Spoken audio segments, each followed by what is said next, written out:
Hey everybody, welcome to etrailer.com. I'm Bobby, and today we're taking a look at the Malone Airflow2 roof rack system here on our 2017 Subaru Crosstrek.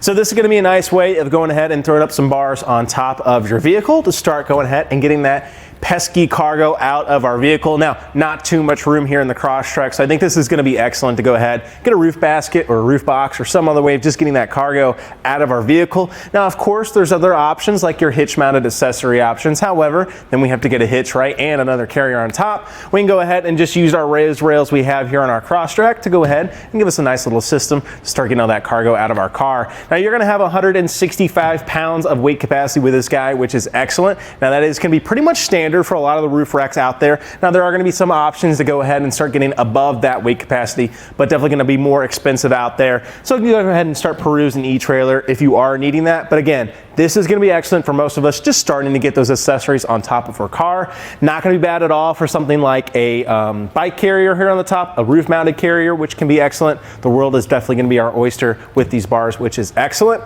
I really do too like the silver look they have on here. Yes, they're going to be aluminum, so it's great as the underside on here. Even if we are starting to see a little bit of scratches on here, not going to be breaking down anytime soon, which is excellent. Going to be holding up well for the years to come as well. And one thing I like about it too, you are getting a T-slot attachment track on here. So something that's excellent to see for your more economy-based options, I guess, which is excellent. This is a huge premium feature in my mind because I think you're going to see a lot of accessories starting to utilize these guys. And what's great too, because of how this system works, all we have to do to press that strip that's in the middle. And what's nice is we're not having to pull this out and cut it much like you would some of the other stripping out there. And that's going to make sure that we're filling in this top hole, which is really going to reduce that whistle that we're going to be feeling or hearing as we go down the road. So do like to see that. Now, the one thing I'll say to it though, not a great security measure for these T-slot attachments. Unfortunately, somebody can just walk right up and unclip those. You probably will have to look at something like a Yakima or a Rhino Rack system if you're looking for just a little bit more securance on your accessories as they're on your bar.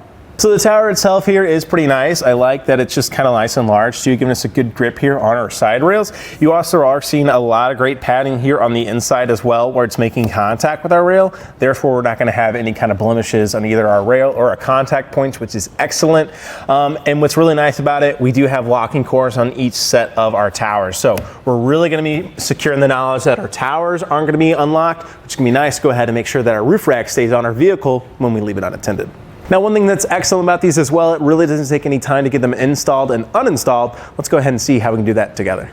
Now, what's nice about this install, it really doesn't take us too much time. We're going to start by taking our foot pads here, and we just need to insert them.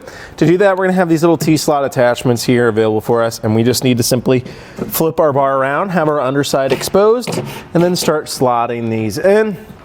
And of course, replacing our cap, just like so. And now that that's done though, we can go ahead, get that out of the way. And I've already gone ahead and set my front bars on there. So this is where things can be a little different at home. You're gonna wanna pick where you wanna put your front bar. Now what I did, I simply took this position here, took about 3 inches to the very inside just to give me an arbitrary starting point. And now I can go ahead and start throwing on my rear bar here. So for a lot of our accessories and our roof rack itself, we are gonna have a minimum distance requirement. That is gonna be about 24 inches or so. So we can go ahead 24 inches from our front bar here. So definitely gonna be handy to go ahead and grab yourself a tape measure. And from the center of that bar to the center of our new bar, I'm gonna put it right at 26 inches there, right to the middle for ourselves.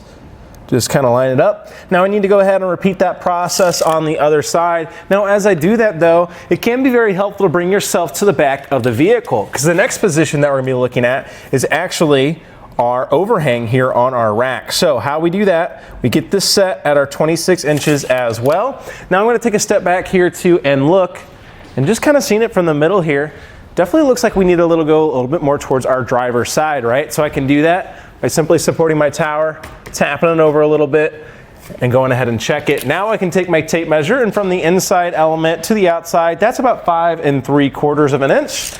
I can check the other side as well to go ahead and line it up.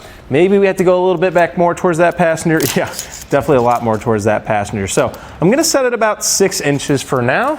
Check the other side, and you can kind of just keep going back and forth until you get this right. So we're gonna go ahead about 6.5 there. Now that should even it out. Do one last little check, and then we can start tightening these down. So we will need our keys as well, so that's looking pretty good. right there should be perfectly even between the two now. And now we are going to need our keys to go ahead and open up our side plates here. So we can go ahead and insert these guys.